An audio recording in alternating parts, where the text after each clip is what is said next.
Welcome back to my channel guys. हमारा जो topic चल रहा है इंडियन ज्योग्राफी का, क्लाइमेट ऑफ इंडिया यानी कि भारत की जलवायु, और ये सेकंड पार्ट है।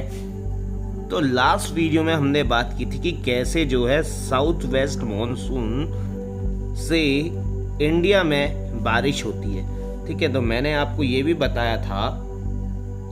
तो ये देखिए, जैसे ये हमारा है पेनिनसुलर इंडिया, ठीक है।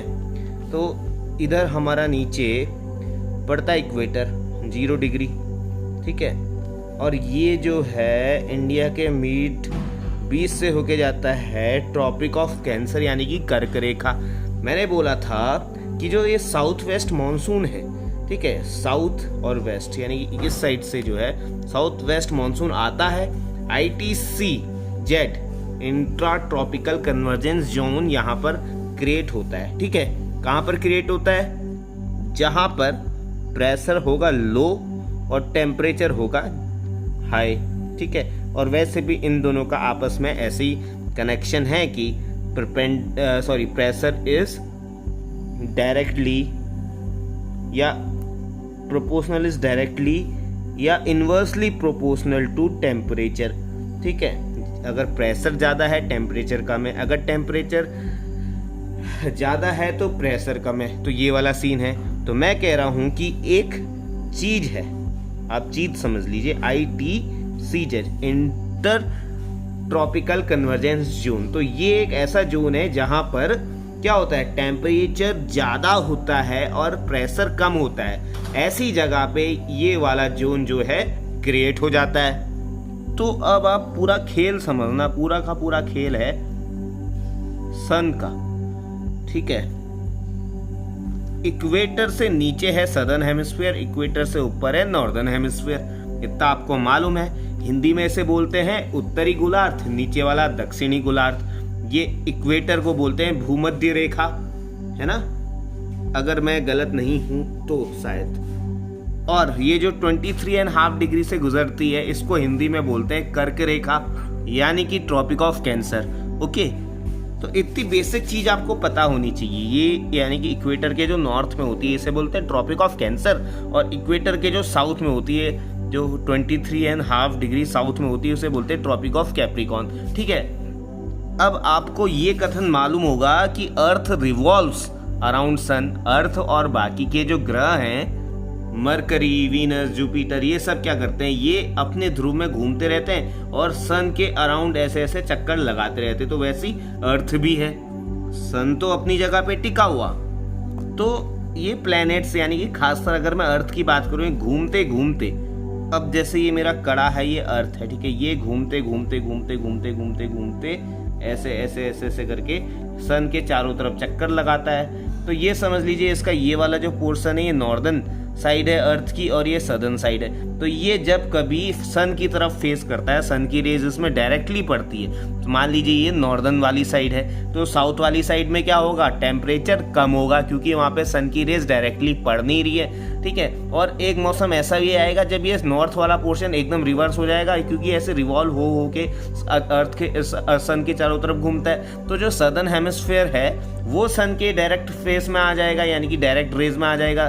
तो उस टाइम पे क्या होगा, जो नॉर्दर्न हेमिस्फीयर है वहां पे जो है ठंडा हो जाएगा, टेम्परेचर कम हो जाएगा। तो आप रिलेट करना, जो मैंने आपको ये चीज बताई कि अगर भाई टेम्परेचर ज्यादा है तो प्रेशर कम होगा और प्रेशर ज्यादा है तो टेम्परेचर कम होगा, आपस में इंटर रिलेट करते हैं। यानी कि जिस स्थान पर टेम्परेचर हाई है, तो जैसे कि नॉर्दर्न हेमिस्फीयर में टेम्परेचर हाई होगा तो वहां पे प्रेशर लो होगा, ठीक है। ये सारी चीजें मैं आपको इसलिए समझा रहा हूं क्योंकि इसका सीधा लेना देना है ITCZ से। ये आप समझ गए तो फिर आपको कहीं और जाने की जरूरत पड़ेगी नहीं। तो ITCZ और कुछ नहीं है, ये एक ऐसा क्षेत्र है जहां पर टेम्परेचर तो जो है ज्यादा हो जाता है और प्रेशर लो हो जाता है। तो अब आप देखना, मैंने आपको बताया था कि 4 मौसम होते हैं हमारे पास। पहला होता है समर यानी कि ग्रीष्म ऋतु, इसके बाद आता है रेनी सीजन यानी कि वर्षा ऋतु, फिर आता है ऑटम, और फिर आता है विंटर। टाइम पीरियड आप सबको पता ही है, मैं बता चुका हूं। समर का है 15 मार्च से लेके 15 जून तक, और रेनी 15 जून से 15 सितंबर, ऑटम यानी कि शरद ऋतु 15 सितंबर से 15 दिसंबर, और विंटर ऋतु यानी कि 15 दिसंबर से 15 मार्च तक। ठीक, और लास्ट वीडियो में यानी कि जो इसका फर्स्ट पार्ट है क्लाइमेट वाले का, उसमें मैंने आपको अच्छे से एक्सप्लेन किया था process of monsoon in India. तो यही जो है मैं आज एक्सप्लेन कर रहा हूँ उन बच्चों के लिए, उन छात्रों के लिए जिन्होंने उस वीडियो को नहीं देखा, और मैं आशा करता हूँ कि इस वीडियो के बाद उसको आप पक्का जाके देखेंगे।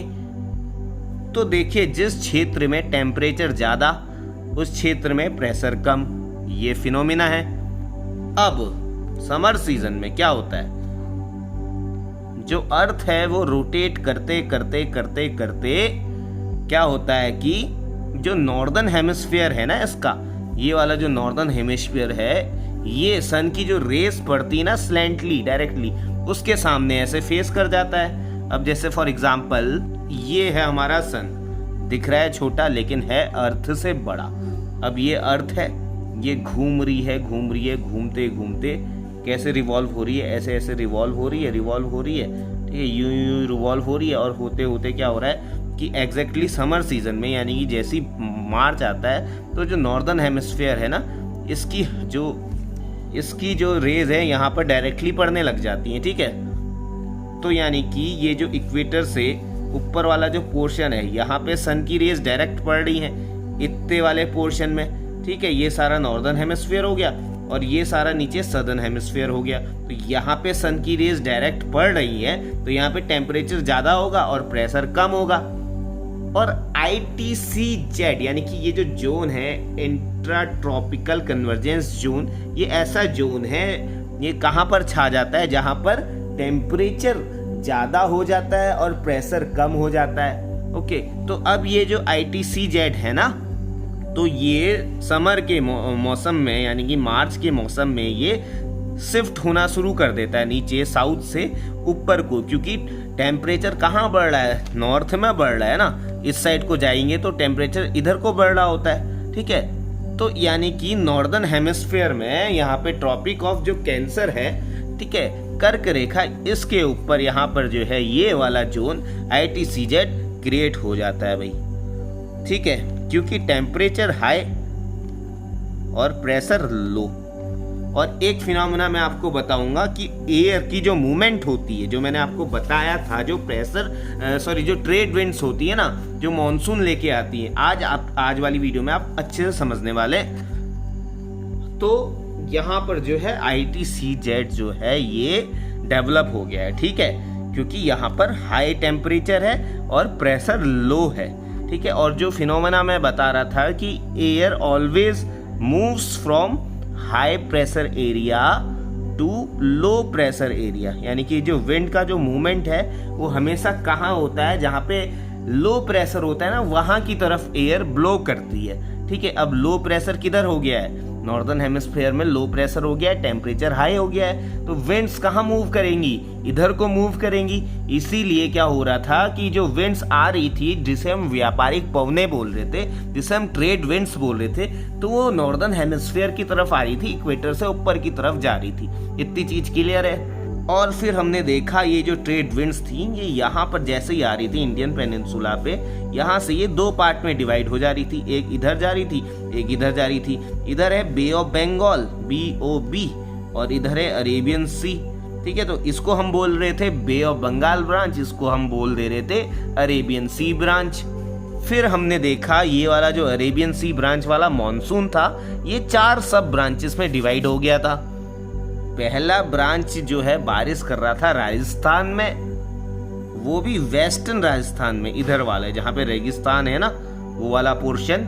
फिर हमने देखा था ये जो है वर्षा करवा रहा था पंजाब वाले रीजन में। मैं अभी पहले ब्रांच की बात कर रहा हूँ। ठीक है, और फिर तीसरा हमने देखा था ये जो हिमालय के नीचे जो एक एरिया डेवलप होती है, जिसे हम क्या बोलते हैं, भाबर बोलते हैं। भाबर के नीचे आता है तराई, जहाँ पर पानी जो है दिखने लग जाता है, भाबर में पानी छुप जाता है, क्योंकि जो है यहाँ की जो हिमालयन रिवर्स है अपने संग बहुत सारे सेडिमेंट लेके आती है, तो यहाँ पे कंकड़ पत्थर बड़े बड़े भर जाते हैं, इसलिए पानी यहाँ पर कम दिखाई देने लगता है, विलुप्त हो जाता है, गायब हो जाता है, डिसअपेयर हो जाता है। फिर उसके बाद तराई वाला रीजन आता है जहाँ पे पानी फिर से हमको दिखने लगता है। तो इस तराई वाले रीजन में, जो हिमालय की तलहटी में तराई वाला रीजन बसा हुआ है, इसमें ये वर्षा करवाती है। कौन सी वाली? पहली ब्रांच। फिर जो दूसरी ब्रांच थी, ये यहाँ पे जो गुजरात में जो पहाड़ियां हैं, जैसे कि गिरनार, मांडव है ना, गुजरात के काठियावाड़ वाले रीजन पर ये यहाँ पे दूसरी जो ब्रांच थी इसकी, अरेबियन सी ब्रांच, वो बारिश करवा रही थी इस वाली रीजन पे, और करीबन 150 सेंटीमीटर की रेनफॉल यहाँ पर हमें देखने के लिए मिली थी। फिर जो चलेंगे तीसरी ब्रांच पे, अरेबियन सी की पहली गई देखी हमने, दूसरी देखी, तीसरी ब्रांच एंटर हो रही थी इधर क्या है? इधर है नर्मदा नदी है, नर्मदा के नीचे तापी नदी है, नर्मदा के ऊपर यहाँ पर विंध्या रेंज है, विंध्या पहाड़ी श्रेणियाँ, इसके नीचे नर्मदा बहती है, ठीक है, यहाँ पे नर्मदा बह रही है। फिर यहाँ पे जो है ये विंध्या रेंज, ये नर्मदा नदी, यहाँ पे जो है सतपुरा रेंज, और फिर यहाँ पर जो है तापी रिवर, ठीक है। तो जो अरेबियन सी की जो तीसरी ब्रांच है वो इस वाले क्षेत्र में वर्षा करवा रही है भाई, यानी कि यहाँ से ये एंटर कर रही है, और यहाँ पर कौन सा स्टेट पड़ता है बीच में? मध्य प्रदेश, और फिर थोड़ा सा इधर को ये जाती है, यहाँ पर छत्तीसगढ़ पड़ जाता है। तो छत्तीसगढ़ में ये तीसरी ब्रांच मिल जाती है, किससे? जो बे ऑफ बंगाल से जो ब्रांच आ रही है उससे यहाँ पर ये मिल जाती है, और यहाँ पे बहुत ज्यादा बारिश होती है। ये सारी की सारी चीजें मैं पिछली वीडियो में अच्छे से डिस्कस कर चुका हूँ, लेकिन फिर भी एक मैं रिकैप करवा रहा हूँ उन बच्चों को जिन्होंने अच्छे से नहीं देखी या जो पहली बार देख रहे हैं, ठीक है। और फिर जो चौथी ब्रांच है ना, हमने पहली ब्रांच देखी, दूसरी देखी, तीसरी देखी, जो चौथी ब्रांच है अरेबियन सी ब्रांच जिससे मैं बोल रहा था, ये वाली ब्रांच, चलिए यहाँ पे ज्यादा घिचपिच हो गया है, इस पे समझिए आप, ठीक है। तो ये मैंने ऐसी इंडिया बना दिया।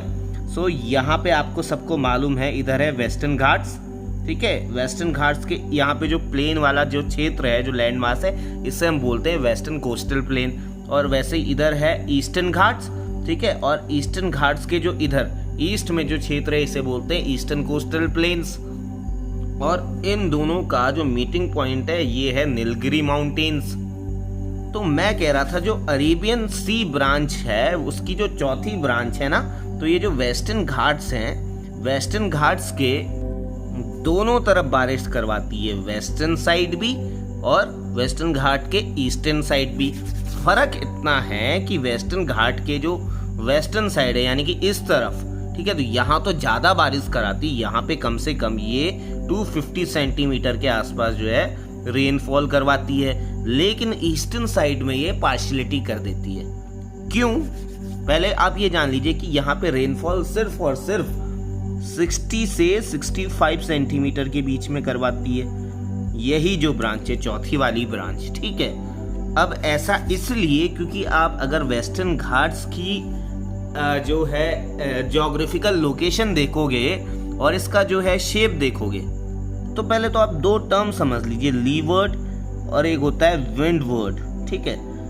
विंडवर्ड मतलब यानी कि हवा की तरफ झुका हुआ, ऐसे। तो वेस्टर्न घाट्स जो है ना ऐसे ही है, यानी कि जब ये मॉनसून जो आती हैं, जो ब्रांचेस आती हैं अरेबियन सी से जब एंटर कर रही हैं तो इससे टकरा जाती हैं और कुछ थोड़ी बहुत इधर चले जाती है, यहाँ पे वर्षा करवाती हैं। तो ज़्यादा जब वर्षा करवा रही थी यानी कि विंडवर्ड यानी कि विंड की तरफ जिसका फेस है उसे बोलते हैं विंडवर्ड साइड, और लीवर्ड यानी कि जिसका जो है विंड की तरफ फेस नहीं है, तो ये वाला जो ईस्टर्न साइड हो गया वेस्टर्न घाट का वो लीवर्ड हो गया। इसीलिए यहाँ पे बारिश कम हो रही है, क्योंकि बारिश होती क्यों है? जब विंड आती है, विंड ऑसिलेट करती है, ट्रैवल करती है और किसी चीज से स्ट्राइक करती है, बेसिकली किसी माउंटेन से स्ट्राइक करती है। जैसे नॉर्थ इंडिया में हिमालयन माउंटेन से स्ट्राइक करती है विंड्स, ठीक है, ट्रेड विंड्स होती हैं जो क्लाउड फॉर्म करती है और फिर तब जाके वर्षा होती है, इसलिए बारिश होती है। सो यही कारण है कि वेस्टर्न घाट्स का जो विंडवर्ड पोजीशन होना, वो भी जो वेस्टर्न साइड है वेस्टर्न घाट का, उसका पोजीशन कैसा है? विंडवर्ड है। और वेस्टर्न घाट का जो ईस्टर्न पोजीशन है यानी कि जो पूर्वी छोर है वेस्टर्न घाट का वो लीवर्ड पोजीशन में है, इसलिए यहाँ पे वर्षा कम होती है। और अमाउंट मैंने दोनों की आपको बता दी है। तो ये हमने जो है चारों ब्रांच देखी थी पिछली वीडियो में। फिर मैंने बताया था कि जैसे ही जो है ये साउथ वेस्ट मॉनसून यहाँ पे आके स्ट्राइक करता है, एक अरेबियन सी ब्रांच, दूसरा बे ऑफ बंगाल सी ब्रांच। तो फिर मैंने आपको बे ऑफ बंगाल वाला जो सी ब्रांच था उसके बारे में आपको बताया था। तो ये भी जो है 4 सब ब्रांचेस में डिवाइड हो जाती थी, पहली, दूसरी, तीसरी और चौथी। ये अरेबियन सी ब्रांच वाले मैंने आपको लिखा है नहीं क्योंकि लास्ट वीडियो में अच्छे से एक्सप्लेन कर ही चुका हूं, बट फिर भी थोड़ा सा इन्फॉर्मेशन दे रहा हूं, तो आप ना लिख लीजिएगा उसको। इसको मैं जो है बे ऑफ बंगाल की जो ब्रांच है, पहली ब्रांच जो बारिश करवाती है ये करवाती है अंडमान एंड निकोबार आइलैंड पे, ओके। और जो दूसरी ब्रांच है इसकी, ये हमारे इंडिया के बगल में क्या है, बांग्लादेश है, बांग्लादेश के बगल में म्यांमार। तो ये जो दूसरी ब्रांच है यहाँ एंटर कर जाती है। पहली ब्रांच तो यहाँ पर अंडमान एंड निकोबार आइलैंड है जो, ठीक है, यहाँ पर पहली ब्रांच। दूसरी ब्रांच करती है म्यांमार में, ये क्या कर रहा हूँ मैं किचपिस्सा, म्यांमार। और जो तीसरी जो ब्रांच है ये इसे मेघालय ब्रांच बोलते हैं, ठीक है, मेघालय। अब ये मेघालय वाला जो है मैंने आपको बताया था ये फिर से 2 ब्रांचेस में डिवाइड हो जाती है, ठीक है। ये जो है इधर यहाँ पे है मेघालय, ठीक है, ऊपर असम, ठीक है, नीचे क्या, नीचे ये बांग्लादेश। तो ये मेघालय में जब ये एंटर करती है तो ये 2 पोर्शन में डिवाइड हो जाती है। एक तो जो है मेन म्यांमार में ब्रांच करवाती है और जो इसकी दूसरी जो ब्रांच है म्यांमार वाली की, जो बाकी का नॉर्थ ईस्ट इंडिया है, अरुणाचल प्रदेश, नागालैंड, ठीक है, ये सब जगहों पे, मिजोरम, त्रिपुरा, इन जगह पे जो बारिश करवाती है वो बे ऑफ बंगाल की तीसरी ब्रांच कराती है जिसे मेघालय ब्रांच भी बोलते हैं, ठीक है। पहली ब्रांच तो सिर्फ मेघालय में करवाती है जिसमें मैंने आपको बताया था चेरापूंजी, मौसिम राव, जहाँ पे दुनिया में सबसे ज्यादा वर्षा होती है, ठीक है। मैंने आपको ये भी बताया था मेघालय में गारो, खासी, जयंती, ये सारी चीजें ना आप उस वीडियो में जाके अच्छे से देख लीजिएगा क्योंकि अभी मुझे बहुत कुछ इस वीडियो में आपको बताना है। फिर आती है चौथी ब्रांच बे ऑफ बंगाल की, ठीक है। इस ब्रांच को बोलते हैं नॉर्थ इंडिया ब्रांच। नीचे यहाँ पे मैं मेंशन कर देता हूँ due to lack of space, North Indian branch. कौन सी, जो चौथी ब्रांच है ना बे ऑफ बंगाल की, उसको बोलते हैं नॉर्थ इंडियन ब्रांच। वो क्यों, क्योंकि ये जब जाती है, it is the main source of rain in the entire central plain, okay. यानी कि ये यहाँ से एंटर करती है वेस्ट बंगाल वाले रीजन से, फिर ये बिहार, झारखंड, उत्तर प्रदेश, मध्य प्रदेश, इधर हरियाणा और फिर इधर ईस्टर्न पंजाब, ठीक है। वेस्टर्न पंजाब और वेस्टर्न राजस्थान तो मैंने आपको बताया था कौन सा, ये जो अरेबियन सी की जो पहली वाली ब्रांच थी ना वो करवा रही थी वहां पर, है ना। और ये वाली ब्रांच जो है ये बे ऑफ बंगाल की जो चौथी ब्रांच है वो, ठीक है। यहाँ पे मैं आपके लिए लोकेशन लिख देता हूँ, वेस्ट बंगाल, इधर यूपी, बिहार, झारखंड, MP, हरियाणा ना, और ईस्टर्न पंजाब। वेस्टर्न पंजाब तो पहली ब्रांच करवा रही थी अरेबियन सी की, साथ में वेस्टर्न राजस्थान में भी करवा रही थी और साथ में जो है तराई रीजन था हिमालय का, वहां पर भी वो अरेबियन सी ब्रांच थी। और ये बे ऑफ बंगाल ब्रांच है, वो भी चौथी वाली। और ये वाली ब्रांच में मैंने आपको बताया था जैसे वेस्ट बंगाल से एंटर होती है इधर को, तो there is a continuously decrease in the amount of rainfall. सबसे ज्यादा amount of rainfall West Bengal में, फिर थोड़ा इधर को शिफ्ट होती रहती है बिहार में, बिहार से भी थोड़ा कम उत्तर प्रदेश में।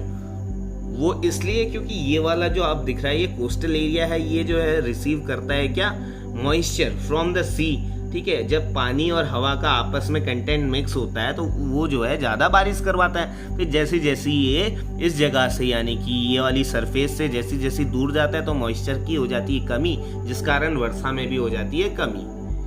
तो कहने का मतलब वेस्ट बंगाल से पंजाब तक के जब सफर करती है, चौथी वाली जो ब्रांच है बे ऑफ बंगाल की, तो there is a continuously decreasement in the amount of rainfall. और फाइनली ये जो वाली जो ब्रांच है जो कुछ भारत के जो इंटीरियर रीजन्स है ना, ईस्टर्न घाट्स के थ्रू ये एंटर करती है और यहाँ पे भी ये वर्षा करवाती। तो ये हमने देखा था लास्ट वीडियो में, ओके। और ये सारा का सारा जो खेल है बारिश का, मॉनसून का, ये हो क्यों रहा है, इस चीज को आपको ध्यान में रखना है, अपने मनो मस्तिष्क में रखना है। ITCZ ये ऑलरेडी मैं बता चुका हूँ, जहाँ पे टेम्परेचर ज्यादा, प्रेशर कम। और अभी टाइम चल रहा है समर का, समर और रेनी, है ना, तो ये दो मैं आपको डिस्कस करके बता चुका था। अब बात थी ऑटम सीजन और विंटर सीजन की, तो आज की वीडियो में हम इसमें फोकस करेंगे। अभी तक जो भी चल रहा था ये आपका रिवीजन पोर्शन चल रहा था, जो मैंने लास्ट वीडियो में डिटेल में बताया था। तो अगर आपने वो वीडियो नहीं देखी है तो डिस्क्रिप्शन में जाके आप उस वीडियो को चेकआउट कर सकते हैं। और अगर आपको पसंद आए तो आप दिल से इसे थंब अप कर सकते हैं, इस चैनल को सब्सक्राइब कर सकते हैं अगर आप इस चैनल पे नए हैं, और साथ में अपने दोस्तों के संग इसको शेयर कर सकते हैं, और बेल आइकन दबाना ना चूकिएगा, ना भूलिएगा। तो चलिए शुरू करते हैं। आज का जो मेन मुद्दा हमारा वो है ऑटम सीजन, विंटर सीजन। अब देखिए मॉनसून आया, अब मॉनसून वापस भी जाएगा ना, सो कंटिन्यू करते हैं शरद ऋतु यानी कि ऑटम सीजन से। इसका टाइम पीरियड आपको मालूम है 15 सितंबर से लेके 15 दिसंबर का जो टाइम पीरियड होता है उसको हम बोलते हैं autumn season. After the rainy season, arrival of autumn occurs, whose time is from 15 September to 15 December। यानी कि 15 सितंबर तक अभी तक क्या चल रहा था, रेनी सीजन चल रहा था, है ना। और आज जो मैं वीडियो बना रहा हूँ, आज डेट है 29 जून 2022, और हम रहते हैं नॉर्दर्न इंडिया में, हल्द्वानी वाले क्षेत्र, उत्तराखंड वाले एरिया में। और यहाँ पर जो है आज सुबह से बारिश हो रही है, यानी कि मॉनसून नॉर्थ इंडिया में, उत्तराखंड वाले रीजन में अभी पहुंच रहा है। बेसिकली टाइम क्या होता है, 15 जून का होता है। तो ये चीज तो आपको समझ में आ रही होगी कौन सी तारीख में, कौन से महीने में कौन सा मौसम आता है। तो अभी हम बात कर रहे हैं शरद ऋतु यानी कि ऑटम सीजन की। इस टाइम पे जो वेदर रहता है, इस टाइम पे जो मौसम रहता है, काफी सुहावना रहता है। ये जो शरद ऋतु में आपको बता रहा हूँ यानी कि ऑटम सीजन में आपको बता रहा हूँ, ये विंटर सीजन से पहले वाला सीजन है, ठीक है। जाड़ों से जस्ट पहले जो सीजन पड़ता है उसे बोलते हैं autumn season, okay. At this time the returning monsoon starts becoming active because in the month of September the south west monsoon, ये जो वर्ड है, ये कीवर्ड ये ध्यान में रखेंगे, साउथ वेस्ट मॉनसून जो विंड्स है ये रिटर्न होना शुरू कर देती है, ठीक है। यहाँ पे मैं एक बड़ा सा एक गोला क्रिएट करता हूँ, ठीक है। ये हो गया हमारा अर्थ, ये हमने इमेजिनरी लाइन ड्रॉ की, इसको हम बोलते हैं इक्वेटर, ठीक है। इधर नीचे है ट्रॉपिक ऑफ कैप्रिकॉन, ऊपर है ट्रॉपिक ऑफ कैंसर, कर्क रेखा, मकर रेखा, 23.5 डिग्री नॉर्थ, 23.5 डिग्री साउथ। यहाँ से जो आता है आपका साउथ वेस्ट मॉनसून, जब आता है इक्वेटर क्रॉस करता है इंडिया पेनिनसुला में, जैसे ही टकराता है, ठीक है, तो ये दो ब्रांचेस में डिवाइड हो जाता है। ये मैं ऑलरेडी आपको बता चुका हूं। अभी जो नॉर्थ वेस्ट मॉनसून होता है ना, तो ये जो नॉर्थ वेस्ट मॉनसून है ना, तो ये अपना सारा प्रोसेस कर चुकी है, ठीक है, सितंबर तक। अब सितंबर में ये जो है लौटती है, रिटर्न होती है, इसलिए अब इसको बोलते हैं रिटर्निंग मॉनसून, इसी साउथ वेस्ट मॉनसून को, ठीक है। इसी का नाम जो है, अब ये रिटर्निंग मॉनसून है ना, अब ये रिटर्न होगी, इंडिया से वापस आएगी। अब ये नॉर्दर्न हेमिस्फीयर में चली गई है, इस वाले एरिया पे जो है एक जोन क्रिएट हो गई है, जिसे हमने नाम दिया ITCZ, intra tropical convergence zone. और मैंने आपको बार बार बता दिया है, जहां पर ये डेवलप हो जाता है, यहाँ पर टेम्परेचर रेज हो जाता है और प्रेशर हो जाता है कम। अब जैसे ही सितंबर का महीना स्टार्ट होगा, यानी कि जब मॉनसून रिटर्न होगा ना, तो ये जो ITCZ है ये कहाँ पे डेवलप होगा, जहाँ पे टेम्परेचर ज़्यादा होगा तो अब यहाँ पर जो जैसे मैंने बताया अर्थ टिल्ट होता रहता है सन रेस पे, जो है जो सदर्न हेमिस्फीयर है यहाँ पर डायरेक्ट रेस पड़ने लग जाती है सन की, ठीक है। सितंबर के बाद से ही धीरे धीरे धीरे टिल्ट होता है सन की रेज यहाँ पे पहुंचने लगती है, यानी कि ये वाला जो पोर्शन है, जो ट्रॉपिक ऑफ कैप्रिकॉर्न वाला जो पोर्शन है, ये हीट होना शुरू कर देता है और इधर ट्रॉपिक ऑफ कैंसर वाले पोर्शन में विंटर यानी कि जाड़ा शुरू हो जाता है। और यही फैक्टर है कि ये साउथ वेस्ट मॉनसून को इफेक्ट करता है, ठीक है। क्यों? क्योंकि टेम्परेचर ज्यादा और प्रेशर कम। अब टेम्परेचर और यानी कि सन रेज जो है यहाँ पे सदर्न पोर्शन में डायरेक्ट इफेक्ट कर रही हैं, तो यानी कि यहाँ पर जो है टेम्परेचर इंक्रीज होने लग गया है और प्रेशर यहाँ पर लो होने लग गया है। और जहाँ पर टेम्परेचर इंक्रीज होता है, प्रेशर लो होता है, वहाँ पर जो है ITCZ क्रिएट हो जाता है। यानी कि जो ITCZ अभी तक हमने देखा समर सीजन में, रेनी सीजन में जो ITCZ इक्वेटर के ऊपर क्रिएट हुआ था, वो अब धीरे धीरे करके कहाँ क्रिएट हो जाएगा, वो इधर नीचे क्रिएट हो जाएगा, ठीक है। वापस जहां से आया था वहीं पर ये वापस चला जाएगा। तो इसी कारण जो ये दक्षिणी पश्चिमी हवाएं हैं, यानी कि ये जो साउथ वेस्ट मॉनसून है जो ऊपर को गया हुआ था, इस कारण क्योंकि यहाँ पर जो ITCZ डेवलप हो गया था नॉर्दर्न हेमिस्फीयर में, अब ये जो है डेवलप हो गया है सदर्न हेमिस्फीयर में। तो जो सदर्न वेस्टर्न एयर्स हैं, जो सदर्न वेस्टर्न विंड्स हैं, यानी कि जो दक्षिणी पश्चिमी हवाएं हैं जो ऊपर गई थी, वो अब नीचे आना शुरू कर देंगी। क्यों? क्योंकि यहाँ पे टेम्परेचर ज्यादा है। और मैंने हमेशा आपको बताया है कि एयर या wind always moves from high pressure area to low pressure area. Low pressure area कहाँ पर होगा? जहां पर टेम्परेचर ज्यादा होगा। टेम्परेचर ज्यादा कहाँ पर हो रहा है? सदर्न हेमिस्फीयर में अब ज्यादा हो रहा है। विंटर के आसपास सितंबर के महीने में शुरू हो जाने लग रहा है। ये वाला जो क्षेत्र है ये गर्म होने लग जाएगा, ऊपर वाला जो क्षेत्र है वो ठंडा होने लग जाएगा। इससे ज्यादा मैं आपको और ज्यादा एक्सप्लेन नहीं कर सकता। मैं जितने अच्छे से कर सकता था मैं ऑलरेडी कर चुका हूँ।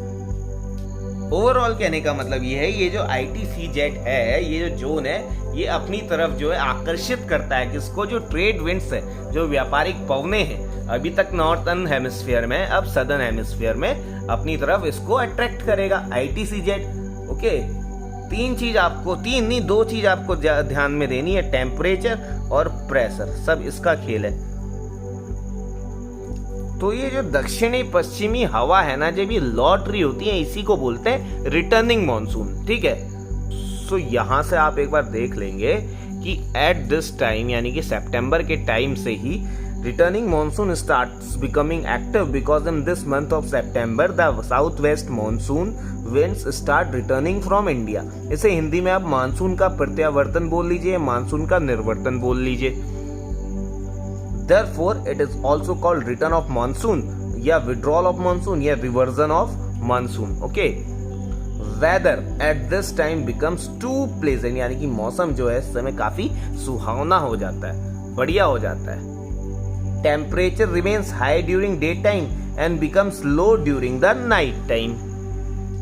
अब देखिए लिखा हुआ in the month of September due to the southern position of the sun, the mechanism of the eastern jet stream also stops. अब एक ये नया वर्ड आया आपके सामने, जेट स्ट्रीम। तो ये क्या होता है देखिए, मैं आपको समझाता हूँ। ये हमारा अर्थ, ठीक है, हमें मालूम है कि हमारा अर्थ जो है ये जो है एक लेयर से चारों तरफ से सराउंडेड है, जिसको हम बोलते हैं एटमॉस्फेयर, ठीक है। ये है एटमॉस्फेयर।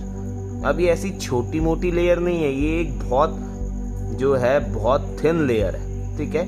यानी कि एटमॉस्फेयर को अगर मैं इस वाली लेयर को जो है यहाँ पे ऐसे क्रिएट करूँ ना, तो ये करीबन बहुत ज़्यादा थिन लेयर है, ठीक है। तो सबसे पहले एटमॉस्फेयर की जो सबसे फर्स्ट लेयर होती है, तो ये जो पहली वाली जो लेयर होती है एटमॉस्फेयर की, ठीक है, ये वाली जो लेयर होती है इसे बोलते हैं ट्रोपोस्फेयर। इससे ऊपर होती है स्ट्रेटोस्फेयर, ओके। फिर ऐसे ही ऊपर आ जाती है मेसोस्फेयर, फिर thermosphere, ionosphere, exosphere, that is the outer most layer of atmosphere. तो वो हमारा टॉपिक नहीं है, मैं बस आपको बता रहा था। तो हमारे पास जो वर्ड आया था जेट स्ट्रीम, तो ये गोला हम आप लोग के लिए बनाई है, तनिक जरा ध्यान दीजिएगा, ठीक है। तो ये हम मान लेते हैं अर्थ है। ये है नॉर्थ पोल, ये है साउथ पोल। ओके, और चलिए अब यहाँ पर जो हम एक इमेजिनरी लाइन ऐसे ऐसे ऐसे ऐसे ऐसे ऐसे ऐसे ऐसे हमने कर दी है भाई ड्रॉ। इसको हमने नाम दे दिया इक्वेटर। ओके, ये नॉर्थ पोल और नीचे वाला साउथ पोल। आपको जो ध्यान में रखना है वो वर्ड ध्यान में रखना है जेट स्ट्रीम। आपका फोकस इसमें होना चाहिए। ओके, तो अभी थोड़ी देर पहले मैंने आपको लेयर्स ऑफ एटमॉस्फेयर बताई थी। तो ये तो हमारी सॉलिड बॉडी हो गई अर्थ, जमीन का हिस्सा। अब इससे ऊपर जो हम आसमान देखते हैं वो एटमॉस्फेयर होता है, यानी कि there is a presence of air.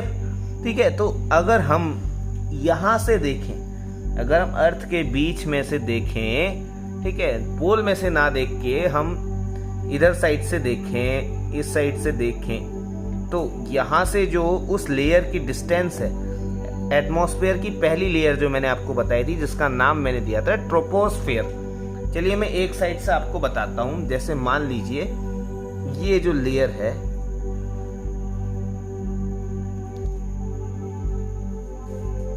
कि ये है ट्रोपोस्फेयर। इससे ऊपर आ जाएगी स्ट्रेटोस्फेयर। हमें उससे कुछ नहीं लेना देना, हमें बात करनी है सिर्फ ट्रोपोस्फेयर की। तो ये कैलकुलेटेड है कि अगर हम पोल से इसकी डिस्टेंस कैलकुलेट करें ना इस वाले लेयर की, ठीक है, तो ये आती है लगभग 8 किलोमीटर्स। ओके, और वही डिस्टेंस अगर हम यहाँ से मीजर करें इक्वेटर, यानी कि जहाँ पे है बीचों बीच से, तो इधर से जो हम अगर डिस्टेंस इसकी मीजर करेंगे, यानी कि ये जो ट्रोपोस्फेयर है कितना एक्सटेंट है इसका अर्थ के सरफेस से, तो यहाँ से इसकी जो डिस्टेंस हमें देखने के लिए मिलेगी, ये डिस्टेंस हो जाएगी 18 किलोमीटर की। ठीक है, तो नॉर्थ पोल और साउथ पोल से हम सेम ही कैलकुलेट करेंगे 8 किलोमीटर। तो ऑन एन एवरेज हम ये मान के चलते हैं कि अर्थ के सरफेस से जो ट्रोपोस्फेयर की जो दूरी है, यानी कि इसका जो फैलाव है, जो इसका एक्सटेंशन है, वो है करीबन 12 या कहीं कहीं पर 13 kilometre. Average distance of troposphere from the earth surface. Okay, इसे हम लिथोस्फेयर भी बोल लें तो कोई बुरी बात तो है नहीं। तो इसी रेंज पर, यानी कि धरातल से, यानी कि लैंड सरफेस से ऊपर जो लेयर है जिसे हम ट्रोपोस्फेयर बोल रहे हैं, तो इस लेयर से अर्थ के बीच में कुछ ना जो हवाएं उठती हैं, बहुत तेज तेज घूमती हैं, ऐसे ऐसे ऐसे करके घूमती हैं।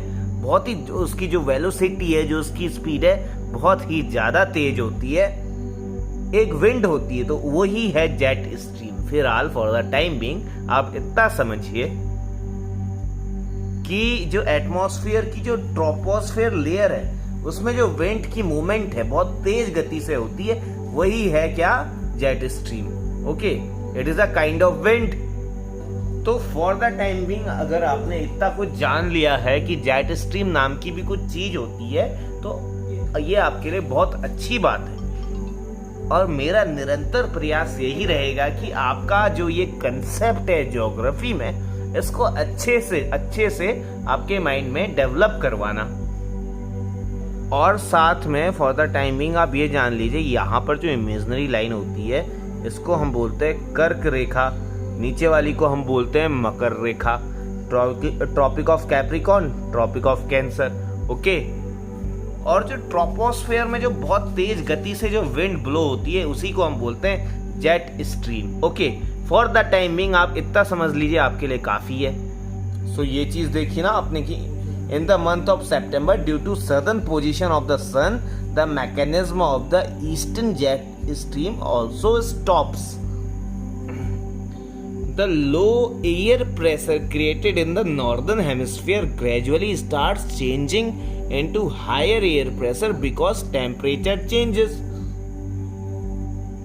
जैसे मैंने ऑलरेडी बताया कि सन का जो रेस का जो मूवमेंट है वो नॉर्दर्न हेमिस्फीयर से हटके सदर्न हेमिस्फीयर में हो रहा है, यानी कि सन की जो रेस अभी तक डायरेक्टली नॉर्दर्न हेमिस्फीयर में इधर इफेक्ट कर रही थी, अब जो है अर्थ टिल्ट हो चुका है और टिल्ट होके जो सन की रेज है वो इधर आनी शुरू हो गई है सदर्न हेमिस्फीयर में। इससे क्या होगा, इस वाले क्षेत्र में टेम्परेचर बढ़ जाएगा, प्रेशर कम हो जाएगा, और यहाँ पर क्या होगा, प्रेशर बढ़ जाएगा, टेम्परेचर कम हो जाएगा।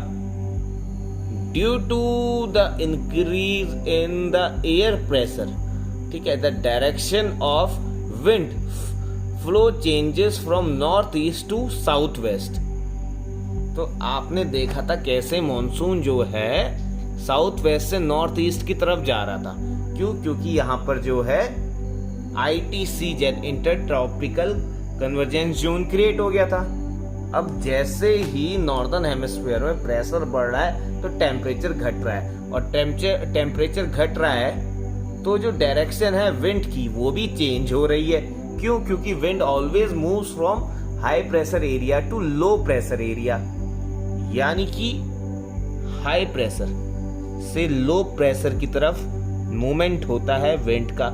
हाई प्रेशर वाली एरिया कौन सी होगी? जहां पे टेम्परेचर कम होगा। टेम्परेचर कम कहां पे हो रहा है? टेम्परेचर कम अब जो है नॉर्थ पोल में जो है टेम्परेचर, जो नॉर्दर्न हेमिस्फीयर है यहाँ पे कम हो रहा है, टेम्परेचर कम हो रहा है और प्रेशर ज्यादा हो रहा है। तो विंड की मूवमेंट, जो एयर की जो मूवमेंट है वो कहाँ होगी? हाई प्रेशर से लो प्रेशर, यानी कि जहाँ पे टेम्परेचर बढ़ रहा है वहां पे विंड भी मूव करेगी, यानी कि जो ITCZ जो अभी तक यहाँ पर डेवलप था वो कहाँ डेवलप होने लग जाएगा? सदर्न हेमिस्फीयर में डेवलप होने लग जाएगा। तो यही चीज जो है यहाँ पर बताई है कि due to the increase in the air pressure the direction of wind flow changes from north east to south west according to the direction of the returning monsoon. यानी इनिशियली मॉनसून प्रोसेस जब start हुआ था तो कैसे हुआ था? ऐसे जा रहा था, है ना, फिर डिवाइड हो गया था, एक इधर एक इधर। अब जब रिटर्न होगा तो वो कैसे होगा? वापस इधर ही को जाएगा, साउथ वेस्ट की तरफ। नॉर्थ ईस्ट को जा रहा था, साउथ वेस्ट को वापस आएगा। In this way, mainly continental wind blows over the whole of India.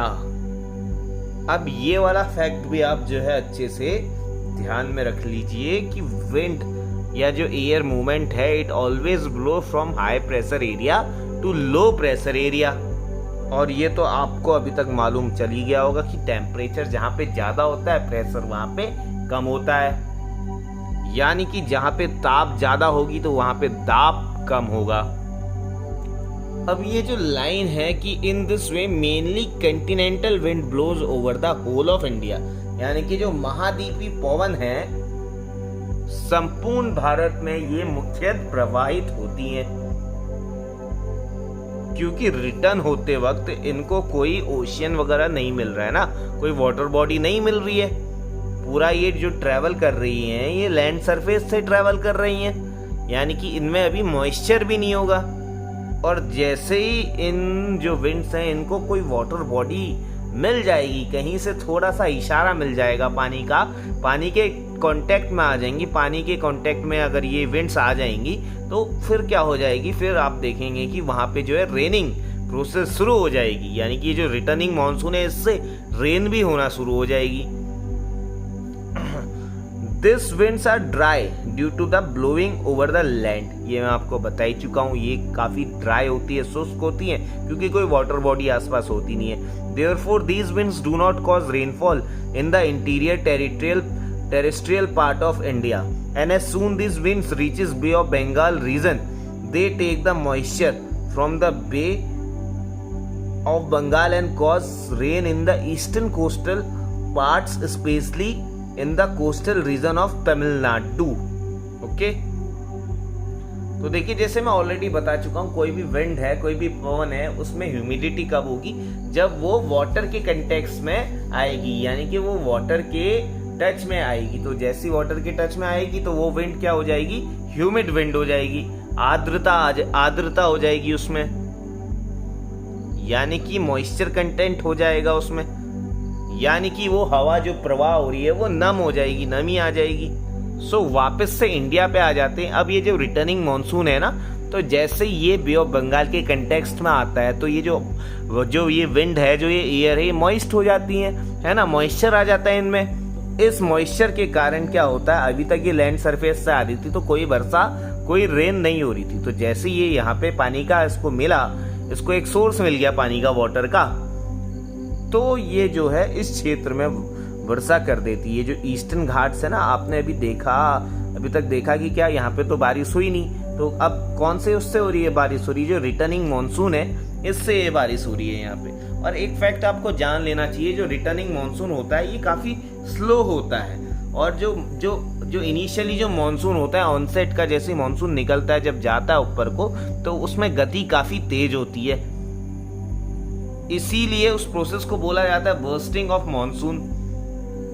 Okay, so monsoon enters in India, it burst, that is it is very quick when monsoon enters, but when it return back, that is returning monsoon, it becomes slow or it becomes gradual. Returning monsoon rainfall to the eastern coastal regions is mainly due to the autumn cyclones, यानी कि जो शरतकालीन चक्रवाती तूफान होते हैं ना, उनका भी काफी फैक्टर, एक काफी हाथ रहता है इस मानसून की वर्षा होने के कारण। और जैसे आपको मालूम ही है कि उड़ीसा वाला जो रीजन है, it is very prone to cyclones. Okay, the eastern coastal region is relatively dry during the south west monsoon, while the north east monsoon it receives more rainfall. यानी कि आप एक चीज देखना, नोट करना कि ये जो है साउथ वेस्ट मानसून जब जा रहा है ऊपर को, ठीक है, साउथ वेस्ट मानसून, ठीक है, ऊपर को जब जा रहा है तो तब तो यहाँ पर कोई बारिश रहती नहीं है। ये जो क्षेत्र है काफी शुष्क रहता है, काफी ड्राई रहता है, ठीक है, कोई वर्षा कोई बारिश नहीं होती, ठीक है, जब मानसून जा रहा होता है, मतलब इंडिया में एंटर कर रहा होता है। लेकिन जैसे ही ये रिटर्न करता है तो इसको क्या बोल देते हैं हम, नॉर्थ ईस्ट मानसून। नाम में परिवर्तन देखिए, पहले था साउथ वेस्ट मानसून, अब ये हो गया नॉर्थ ईस्ट मानसून। तो यही लाइन यहाँ पर लिखी हुई है, the eastern coastal region is relatively dry during the south west monsoon, while the north east monsoon it receives more rainfall. यहाँ पर होना चाहिए व्हाइल, हाँ ये while in the north east monsoon it receives more rainfall। इतना तो मैं आप लोगों से आशा कर ही सकता हूँ कि ईस्टर्न कोस्टल रीजन हम किसे बोलेंगे। तो देखिए बेसिकली ये जो है ईस्टर्न घाट से पूरी ये जो रेंजेस हैं कंटिन्यूस तो है नहीं, ठीक है, तो यहाँ पर जो है ये वाला जो पोर्शन है ईस्टर्न घाट्स और ये बे ऑफ बंगाल के बीच वाला रीजन, इसे बोलते हैं ईस्टर्न कोस्ट। ओके, सो अब देखिए Tamil Nadu is one such state in India which receives rainfall from both the south waste and north east monsoon, but mostly rain is received by north east monsoon. तो अब तक आपको ये समझ में आ गया होगा कि नॉर्थ ईस्ट मानसून क्या है, साउथ वेस्ट मानसून क्या है।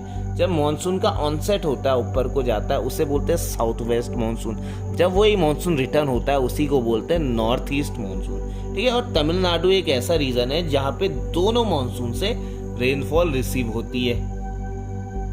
तो जैसे मैंने आपको बताया था कि जो साउथ वेस्ट मानसून है जब वो एंटर करता है तो वो अचानक से एंटर करता है, ठीक है, सडनली, तो इसलिए उसको बोलते हैं कि बर्स्ट ऑफ मानसून, ठीक है।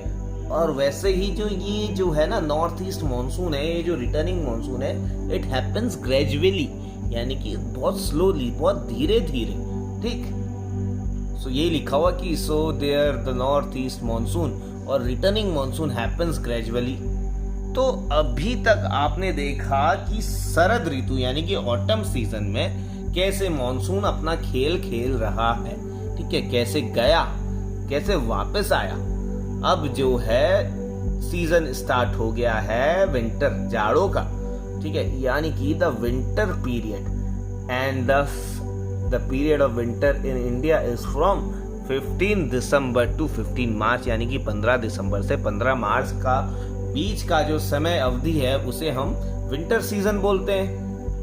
At this time, the position of the sun is in the southern hemisphere, due to which the temperature in the northern hemisphere is comparatively less, which means the air pressure in this area will be high and movement of wind always blow from high pressure area to low pressure area. ये already मैं सारी चीज आपको बता चुका हूँ, समझा चुका हूँ, ठीक है। तो इसको दोबारा समझाना आई थिंक मेरे लिए बहुत बड़ी बेवकूफ़ी होगी।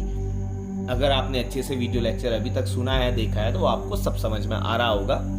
And as we know ITCZ always prefer to shift in the low pressure area. ये भी मैं आपको बता चुका हूँ कि भाई जहां पर लो प्रेशर एरिया क्रिएट होगा, ITCZ जो है वो जोन वहां पर जाके शिफ्ट होना ज्यादा प्रेफर करेगी, जहां पे टेम्परेचर ज्यादा होगा और प्रेशर कम होगा। अब क्योंकि विंटर का टाइम है, मैं आपको ऑलरेडी बता चुका हूँ, ये हमने निकाली कॉपी और ये रहा हमारा ग्लोब। सदर्न हेमिस्फीयर में इस समय जो है सन की rays directly Tropic of Capricorn पर पड़ती हैं, क्योंकि टिल्टिंग जो होता है अर्थ का ड्यूरिंग विंटर्स, वो जो है ट्रॉपिक ऑफ कैप्रिकॉर्न जो है फेस करता है सीधा सन की रेस को। Okay, with the decrease in temperature high air pressure centres are established in north and north west India. From this high pressure centre the flow of wind start towards the south.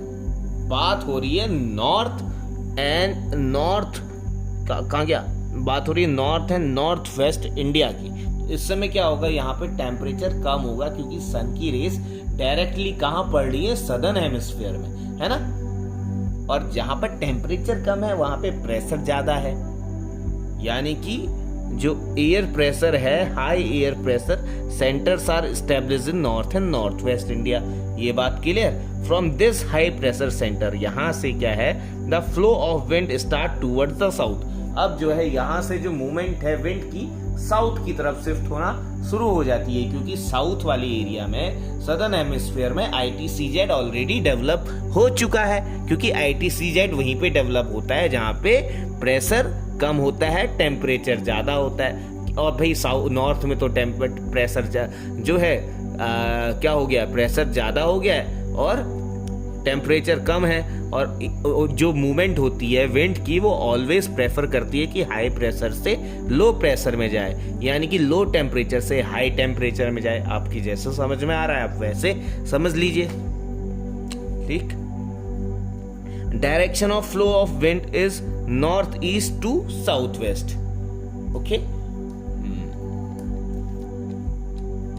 वही पुरानी बातें। In fact this flow is of the prevailing winds of the northern hemisphere which is technically called returning monsoon और retreating monsoon. Okay, direction of flow of wind is from north east to south west. सारी चीजें each and everything I have already told you my guys. इसीलिए अपना हम क्या करते हैं, पहले समझा देते हैं, उसके बाद फिर पॉइंट्स जो है वो क्लियर करना काफी आसान होता है, ठीक है। सो दिस रिट्रीटिंग मॉनसून, अब ये जो लौटता हुआ मॉनसून है जिसे हम क्या बोल रहे हैं, नॉर्थ ईस्ट मॉनसून भी बोल रहे हैं, it causes rainfall in the coastal areas of Tamil Nadu in the month of November December. As these winds get in contact with water, as a result it become moist. ये भी मैंने आपको बता दिया था कि भाई कब पानी बरसेगा, जब वो पानी के कॉन्टेक्ट में आएगा। In addition to the above winds, a different type of air circulation is found at the tropospheric level over the Himalayas located in north of India, ठीक है, which is called the western jet stream। अब जब ये सारी प्रक्रिया चल रही है साउथ हेमिस्फीयर में, ठीक है, काफी मतलब मौसम गर्म है और ऊपर नॉर्थ में जो है काफी ठंडा है, तो इसी टाइम पे क्या होगा, एक डिफरेंट टाइप की एयर सर्कुलेशन फाउंड होगी ट्रोपोस्फेरिक लेवल पर ओवर द हिमालयास, यानी कि हिमालयास के ऊपर। Okay, that is in the north of India which is called the western jet stream. Okay, jet stream is a wind blowing at a speed of 150 to 350 km per hour at the boundary of the troposphere or above the troposphere or the tropospheric level। तो ये चीज मैं आपको समझा चुका हूँ। When the तो जैसे ही जो ITCZ है, इंटर ट्रॉपिकल कन्वर्जेंस जोन जो है, तो जब वो जैसे ही नॉर्दर्न हेमिस्फीयर में ट्रैवल कर रहा है ऊपर को, इक्वेटर से ऊपर को जा रहा है, तो ऑन द सेम टाइम जो ये जेट विंड्स है ना, वेस्टर्ली जेट विंड्स है, ये भी जो है ऊपर को जाती हैं, ठीक है, ऊपर को, यानी कि हिमालय के नॉर्थ में, यानी कि तिब्बत वाले रीजन में। सो लिखा हुआ है कि when the sun is in northern hemisphere, these westerly jet winds blow parallel to Tibetan plateau, not to the Himalayas. In such condition, the Indian continent is unaffected by these winds due to passing north of the Himalayas. But when the position of sun is in the southern hemisphere, then these winds also get displaced to the south. जैसे मैंने बताया कि भाई equator से ऊपर की तरफ ITC जाता है, तो ये जो है जो जिसे हम वेस्टर्ली जेट विंड्स नाम दे रहे हैं ना, तो जैसे ये जो आपका ITC है साउथ की तरफ ट्रैवल होना शुरू करता है, तो ये खुद भी जो है साउथ की तरफ आना शुरू कर देता है। कौन? ये जो जेट विंड्स है, वेस्टर्ली जेट विंड जिसे हम नाम दे रहे हैं। तो पहले ये तिब्बत में चला गया था जब जो सन की पोजीशन नॉर्दर्न हेमिस्फीयर में थी। अब जैसे सन की रेस सदर्न हेमिस्फीयर में आ रही है, तो ये जो तिब्बतन प्लेट्यू में ये जो जेट विंड्स थी, अब ये हिमालय के नीचे आनी शुरू कर देती है। यानी हिमालय के नीचे हमारा क्या होता है? इंडिया स्टार्ट हो जाता है। तो मैं ये कह रहा हूँ कि जो ITC जो यहाँ पर ऊपर नॉर्दर्न हेमिस्फीयर में क्रिएट हुआ था, ठीक है, नीचे वाले में आप देखो यहाँ पे ITC क्रिएट हुआ था, ठीक है।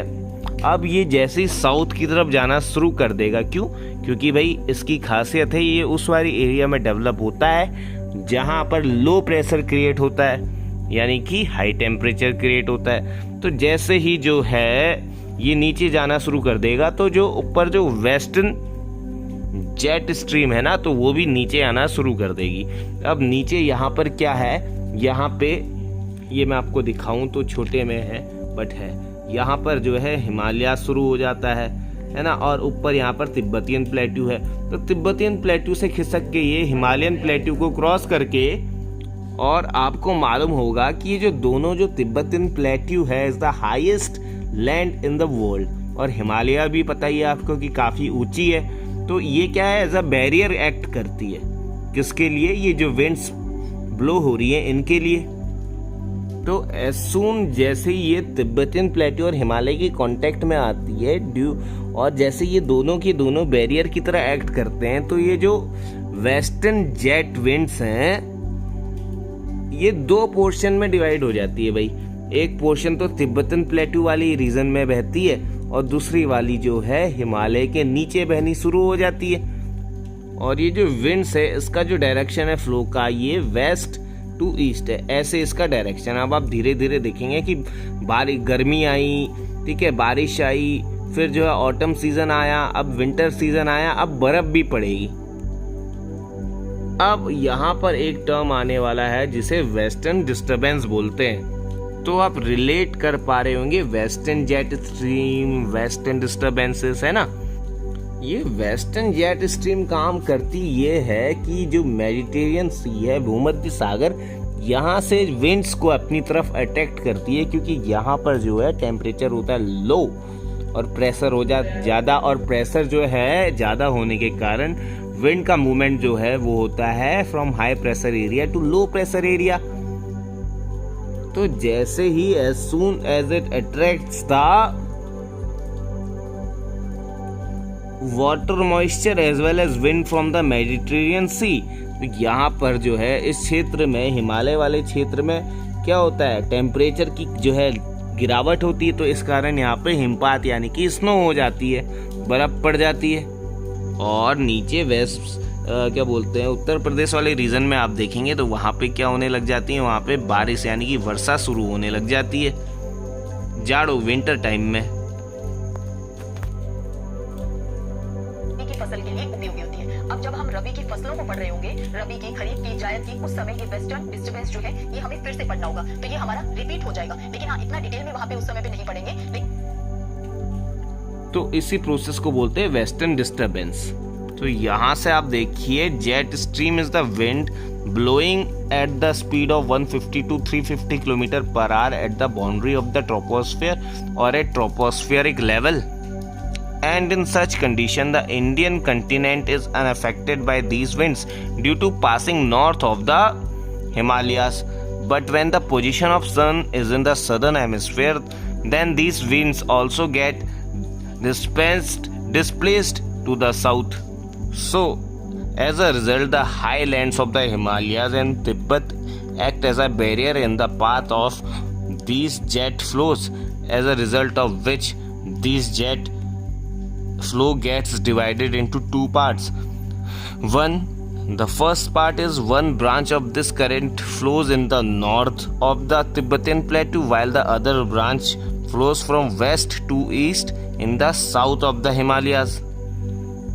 At the same time, temperate cyclone, जिसे हिंदी में बोलते हैं शीतोष्ण कटिबंधी चक्रवात, are generated in the Mediterranean sea which are active in December, January and February. Okay, जैसे कि मैं ऑलरेडी बता चुका हूँ कि मेडिटेरियन सी में इसी टाइम पे कौन से साइक्लोन जो है जनरेट होते हैं, टेम्परेट साइक्लोन. ठीक है, जिसके कारण जो है क्या होती है, स्नो होती है. Okay, These cyclones are called the western disturbances, पश्चिमी विभोक्ष in India and Central Asian countries. ठीक है, ये जो साइक्लोन्स हैं, टेम्परेट साइक्लोन्स, इन्हीं को जो है वेस्टर्न डिस्टर्बेंसेस बोलते हैं. The western jet streams pulls these cyclones from the Mediterranean Sea to the northwest regions of India through Iran, Iraq, Afghanistan and Pakistan. Through these cyclones in some northwest regions of India such as Punjab, J&K, Ladakh, Himachal Pradesh, etc. receives winter rainfall. The winter rain is useful for rabi crops. Okay. तो मेरे प्यारे मित्रों, अभी तक आपने देखा कि monsoon ने कैसा अपना खेल खेला, कैसे ये जो है मॉनसून एंटर किया, कैसे जो है मॉनसून जो है बारिश लेके आया, कौन कौन से रीजन पे आपने जो है देखा कि कौन कौन से रीजन पे आपको बारिश देखने के लिए मिली. मॉनसून जो है दो ब्रांचेस में डिवाइड हो गया. इसे बोला जाने लगा साउथ वेस्ट मॉनसून जैसे ही इसने एंटर किया, और जैसे ये रिटर्न हुआ इसे बोला जाने लगा नॉर्थ ईस्ट मॉनसून. तो ये सारा सब कुछ हमने देखा अभी तक की दो वीडियोस लेक्चर में, पहली और दूसरी. अब जो अगली जो वीडियो लेक्चर है इस पे हम बात करेंगे climate affecting monsoon of India. तो stay tuned and stay blessed and thanks for watching my videos. And मैं आशा करता हूँ कि आप लोग को ये वीडियो पसंद आई होगी, और अगर आई है तो प्लीज़ इसको लाइक कर दीजिए. साथ में अगर अभी तक आपने इस चैनल को सब्सक्राइब नहीं किया है तो इस चैनल को सब्सक्राइब भी कर दीजिए, और साथ में बेल आइकन प्रेस करना ना भूलें. और अगर आपको कुछ ज़्यादा ही अच्छी लगी है और समझ में आया है तो अपने दोस्तों के संग शेयर करना बिल्कुल भी ना भूलें. Thanks for watching this video. मिलते हैं एक अच्छे से नेक्स्ट वीडियो पे, जो कि होने वाला है factors affecting monsoon of India.